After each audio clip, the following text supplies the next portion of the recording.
Alright everyone, welcome back to another video. Last time we left off with this amazing photo of the Anzacs rushing into battle. I really think actually like the lighting, everything. This is like a great photo that if it is not, it could totally have been a statue. We're now on to the Red Army brings a white Christmas to the Caucasus. December 25th, 1942. Winter advances in the Caucasus. On December 25th, the Red Army launched a new thrust against the enemy southeast of Nalchik and recaptured Aligir and Krasogorsk, thereby regaining the use of the Ossetian military highway. The next day, Russian ski troops advanced 30 miles across the snow and wiped out an enemy salient which still menaced the Granzier oil fields. On January 3rd, Mozdok, the important communication center of the Caucasus, was retaken in a surprise attack by Caucasus guards. With Mozdok in Russian hands, again the Granzi oil fields were denied to the invader.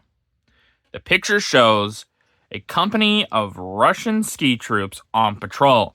These soldiers played an important part in the Red Army's winter offensive. Time and again, they tricked the Germans because they were equipped with white uniforms and hoods.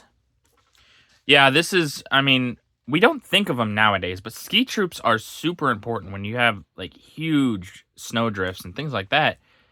Well, they're going to move faster than a walking troop because a walking troop has to step in and it crunches in the snow and then they have to lift their foot up again. Whereas these guys, they just ski across. They slide across the snow, more or less.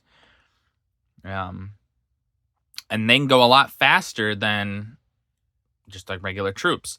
That and also, like they said, they're wearing white with the white hoods, so they can blend in a little bit easier. So ski troops are very effective. Obviously, the Finns used them against the Soviets, and they were effective as well. 8th Army advances towards Tripoli. Continuing to advance through Tripolina, the 8th Army chased the dwindling Afrika Korps along the coast road. The retreating enemy columns suffered continuous bombing from the air by powerful Western Desert Air Force. On December 25th, British troops occupied Sirte without opposition. But to the west of this town, air operations were curtailed for a time owing to bad weather conditions and violent sandstorms. Beyond the Wadi Bay el Kabir, the 8th Army's sappers were busily engaged for several days, clearing away mines and booby traps, which the Germans had strewn over the roads in great numbers in order to delay the advance.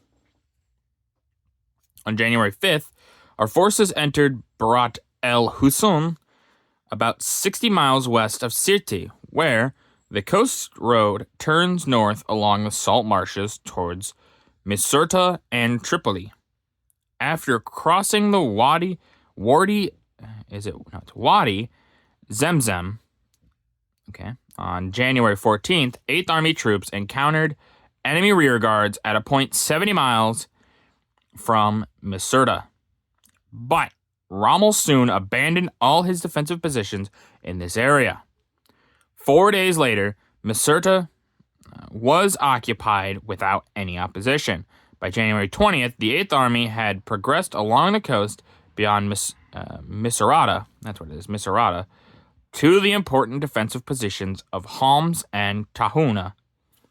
And on the following day, advanced British columns had entered suburbs of Tripoli, whose capture was announced less than 48 hours afterwards. Meanwhile, heavy day and night blows were delivered against Tripoli harbor and the Great Axis airfield at Castel Benito on the outskirts of the city. The pictures shows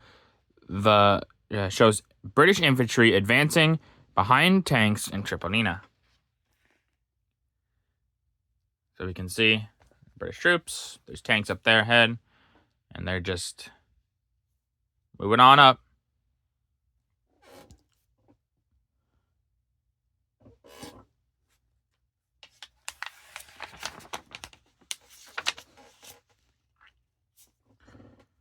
Tanks which held the tide of battle for the Allies. January 1943. Armored invasion and training. As the year 1943 opened, tanks and armored units were to play a more important part in the Allied plans. The pictures on these 2 pages show the crew of a British armored division being trained under conditions made highly realistic by smoke bombs, high explosive, and modern tactics in an effort to beat the Germans at their own game. Yeah, so obviously the Germans are now kind of across Europe known with great tank battles, so train against their tactics, things like that, to help defeat them. It helps give you an idea of what the enemy... It helps... When you train, it helps you later, when you're in the heat of battle, rely on that training rather than thinking. Because thinking is not the best thing to do when you're in mid-combat. Because the problem with it is that you'll overthink or you'll, stress or something like that, which could make your decisions worse, in turn making you potentially dead. So, work on training so that when you are in those stressful situations, you just fall back on that.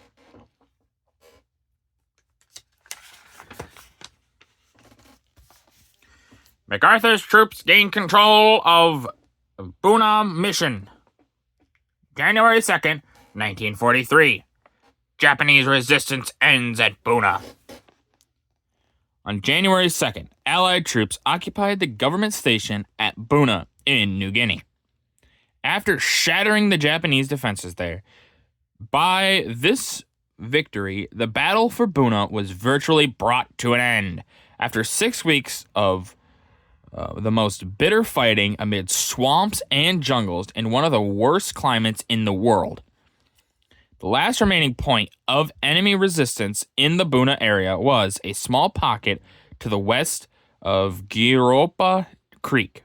There, the Japanese continued to fight on desperately for several days until they were finally cut off by an American force, which joined the Australians after the latter had taken the government station. Such was the ferocity of the fighting at Buna itself that, on the last day, 650 Japanese soldiers were killed. Enemy troops, which tried to escape from the coast by swimming, were attacked from the air by Kitty Hawk fighters. By January 3rd, all organized resistance in Buna area had ended, but Allied troops continued to mop up groups of isolated snipers.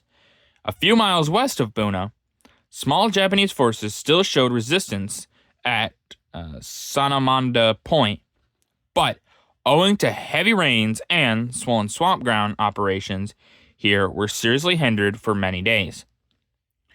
On January 17th, however, Allied troops cut the main road in 2 places behind the enemy's rear, less than 2,000 yards from the coast, and thereby split the remaining Japanese forces into 3 isolated groups.